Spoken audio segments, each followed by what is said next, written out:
Hey everybody, my name is Mason Pace, and that just happened.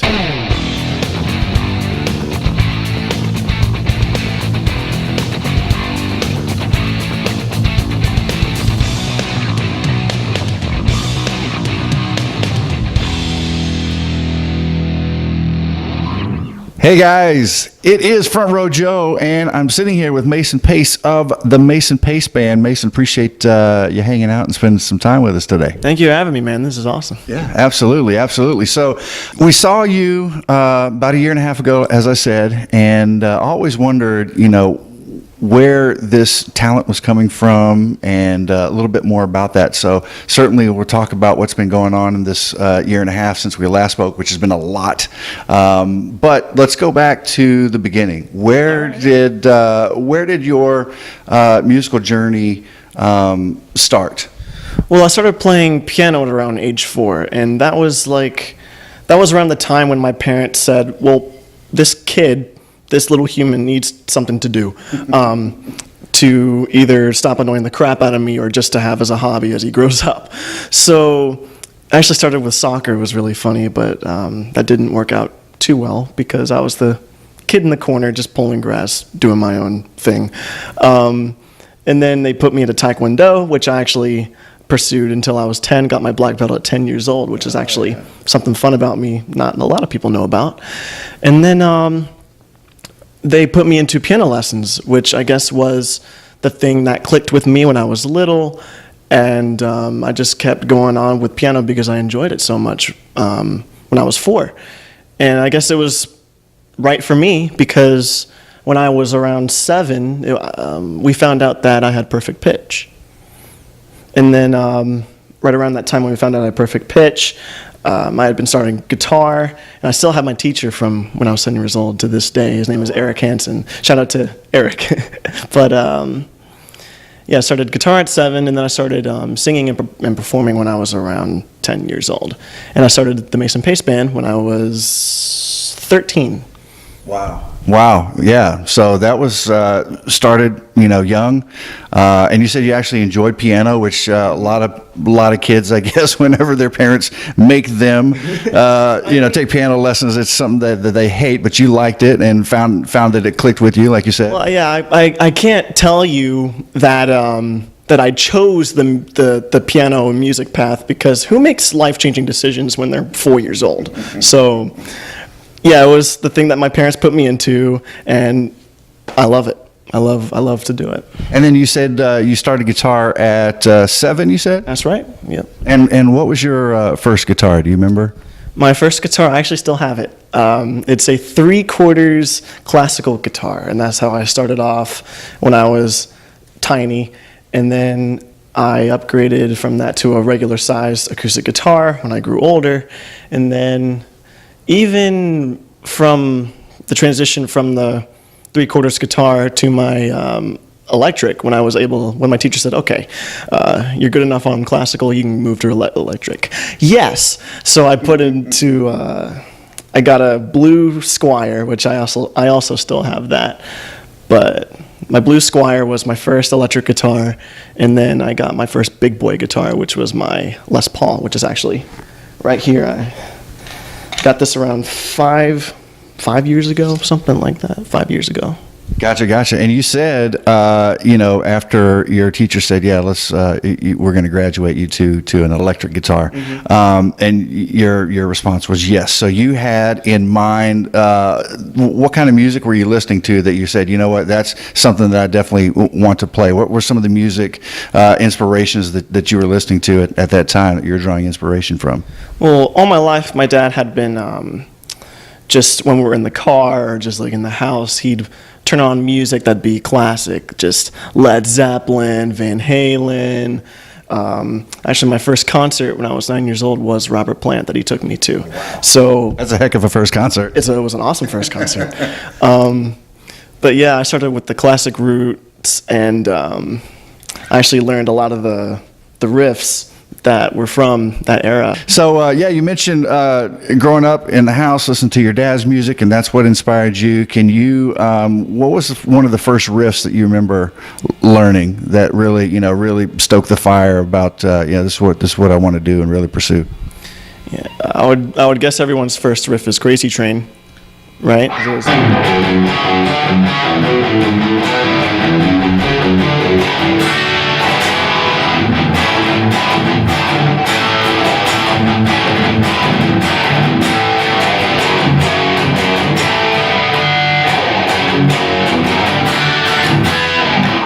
Love it. I always love Ozzy Osbourne. Ozzy was my second concert I've ever been to. Wow, you started off strong in the concert. Pretty solid concert scene. Yeah. So you learned some riffs, and then you mentioned at what age again did you actually start a band? Or no, you started performing first and singing. And when was that? Yeah, I started performing when I was 10 or 11. And that was when I was still in the classical recital, piano recital, guitar recital, classical music, and that was where I got a lot of my classical training. And that was from Lynn University. Lynn University showed me a lot of the skills of classical training that I have now. Gotcha. That's interesting, and you mentioned Ozzy Osbourne. Randy Rhoads he studied classical guitar as well. So there's something in there for the musician to expand. Classical training always helps. Like one thing that I recommend to starting guitarists everywhere is to start classical. You learn all your techniques, all of the really hard stuff that you get through in classical guitar really helps when you transition to electric and makes you better. Right. And I've heard also too, just kind of dabbling with the guitar, that you start off or you incorporate the acoustic guitar in your playing, and it really helps with your fingering and also building strength in your fingers as well. Is that also Guitar Hero helps with speed. That's actually proven, so make sure to hit up Guitar Hero too. That's awesome. So you started performing at 10, and then you said it was time to, you had it in your mind to put a band together, right? And that was when, how did that all come about?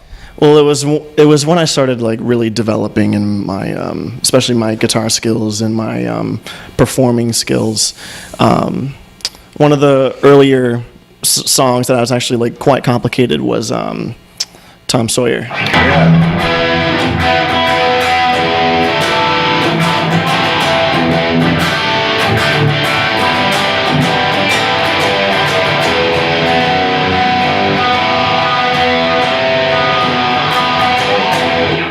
That's awesome. And just like your first concerts, the first songs that you're playing are out of the box. They're complicated. Yeah, I'll tell you, a lot of Rush is complicated, and we don't play that one live. But I know a lot of Rush, and it's really fun to play.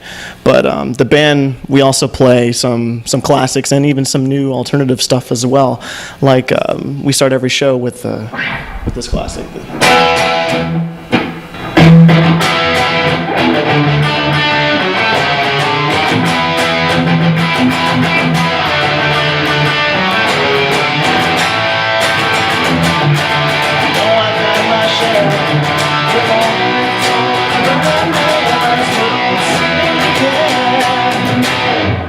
Yeah. Nice. Yeah. So sticking with the classic Led Zeppelin, can't go wrong with that. That is really cool. And again, that's what really perked our ears when we first saw you at the Taco Fest playing there. So you spent some time with the band, and you've been performing all over. Also, too, one of the really cool things to see you and your band was RockFest '80s.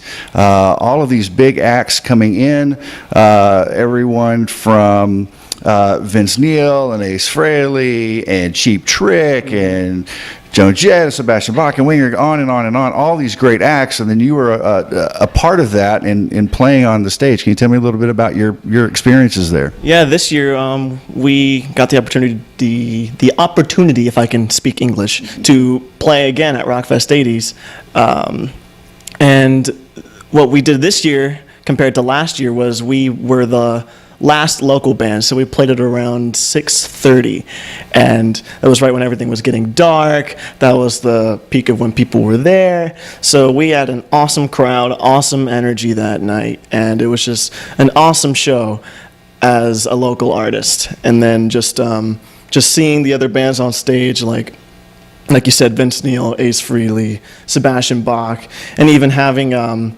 interruption in our interview by Eric Martin. That was just awesome. It's just a great experience overall. And even last year, when the band opened for Cheap Trick and Joan Jett, just that whole day was just amazing. And it's so good to know that we did that. Yeah, and you got to meet a lot of the artists and all of that as well.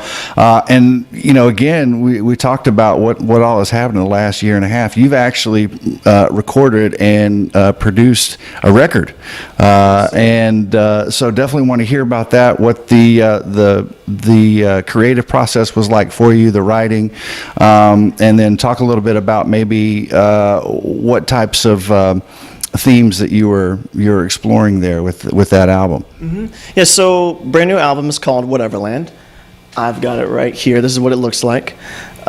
This is the first debut album that I released, so I'm very, very proud of that. It was mainly recorded in my home studio, mainly written by me, music written by me, obviously with the help and collaboration of others. But this was the first body of work where I can say, yes, this is Mason Pace right here. And there's a lot more material to come with that. And we actually have brand new merchandise. Incoming. That was like a t-shirt cannon. Like at the hockey games, yeah. Brand new merchandise. Make sure to come to Mason Pace Band show to get your shirt. This is the album cover, but this is what it looks like. It's really cool. It's really awesome. Yeah, and it's really cool. You had said that there's a story behind the really cool artwork on the front, with the two boys in there. Can you explain a little bit about that? Yeah, so a lot of the songs in the album, they range from 3 years ago to just a few months ago as to how old they are. And one of the brand new songs in the album, that's actually the last track, it's called Timmy and Jimmy. And that's actually where the term Whateverland comes from and where the album art comes from. And I'll actually tell you right now. So Timmy and Jimmy is about two brothers, right? And I guess you can figure out the secret meaning as I tell you the backstory of this song. So there are two brothers. There's Timmy and there's Jimmy. Here's Timmy right here. I'll tell you that in the black and white darker side of the forest. And then over here is Jimmy. And Jimmy is the good brother in the colorful side of the forest. And the forest is Whateverland. And I'll tell you that Whateverland represents the creative mind of a person. And what's really cool is actually the music of Timmy and Jimmy, that one song, does represent that meaning, and you should take a listen to figure out what I'm talking about. But oh, that's really cool and pretty deep too. I think it's really neat whenever songs have a deeper meaning, and sometimes artists say it's up to you and your interpretation. That's kind of fun too. But where did this idea percolate, and where did it come to mind? You said some of the material on there is from 3 years ago, but where did this particular Timmy and Jimmy concept come from? Well, it's a concept that I've had for a long time, and it was always a concept that I wanted to write about and expand on, not even through the lyrics, but also through the music, and I was able to do that with this song, and it's really, really cool how it works. It really is.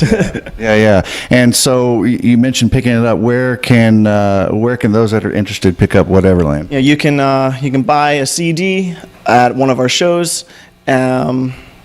It's available on Spotify, iTunes, Apple Music, all that good stuff. You can obviously look at it and buy it at masonpacemusic.com as well. Yeah, so all the digital platforms, streaming platforms, whatnot, and certainly on the website, which we'll put a link into most certainly. So, wow, again, a busy year and a half. What's next for Mason Pace Band? Mason Pace Band's got awesome things coming up. We've got a big gig at Crazy Uncle Mike's, which is a brand new awesome venue in between Boca and Del Rey. Okay. And that is going to be New Year's Eve. So December 30th is the date when the band will be playing there. That's going to be our big end of the year celebration, to celebrate all the awesome things that we together did. And hopefully you guys can make it too, but that'll be an awesome show. And then the band's also doing Beatles on the Beach, which is going to be a festival based off the Beatles and Beatles tributes all across Atlantic Avenue, and this is going to take place in April. And the band's going to be playing as an artist on Beatles on the Beach. And then we have some really awesome news coming up for next year that I'm sure I will notify all of you guys about. Excellent. And, also Mason Pace Band. Certainly want to follow you guys and check that stuff out. But you also continue to play in the classical vein with your teacher as well, right? That's right. I still perform classically with my teacher, Eric Hansen. An occasional Saturday, we'll play at the Colony Hotel on Atlantic Avenue. And we play the really flamenco classical stuff to just calm you down. I call it my alter ego because if you watch me there and then watch me on stage, stay at RockFest, it's two completely different things, but those are two things that I love to do. Yeah. So one of the things that we like to do is ask artists their "that just happened" moment, and I understand that you have a really interesting one that's really cool. Can you share that with us? Of course. Back in March of this year, the Mason Pace Band headlined at Concert for Douglas, which was a benefit concert that I produced and I put together that raised funds for the Marjorie Stoneman Douglas Victims Fund that helped out with the tragedy that happened there. And as we were producing this in the 10 days that we had, which was frantic, but it turned out to be an awesome show in the end, Rick Allen of Def Leppard got in contact with me to send his support for the concert, and he sent his video along with his wife, Lauren, and their foundation, Project Resiliency, which helps with PTSD victims. So they sent their video to be played, and it was really awesome. And then after Concert for Douglas, Rick Allen said, Def Leppard's coming to town in August. Stop by. So we actually got to go backstage at the Def Leppard concert in August, and we were sitting back there with all the tour buses, and it was just an awesome feeling to just be in the back where everything's happening. And then out comes Rick Allen, the Thunder God, and he was just the nicest person ever. And we started having an awesome conversation about the concert and the tour, and then before I could get a picture with him, he goes, "Oh, hold on, Mason. I have to get a picture with you or my wife is going to kill me," because Lauren wasn't there. And I just sat there, I'm like, "You want a picture with me? Oh my God." He just laughed at me. Yeah. That's really cool. But yeah, meeting him was an awesome that just happened moment. Yeah, that definitely is a great that just happened moment. Well, Mason, again, we're really appreciative that you sat down with us. Thank you for the time. And guys, Mason Pace Band, that just happened.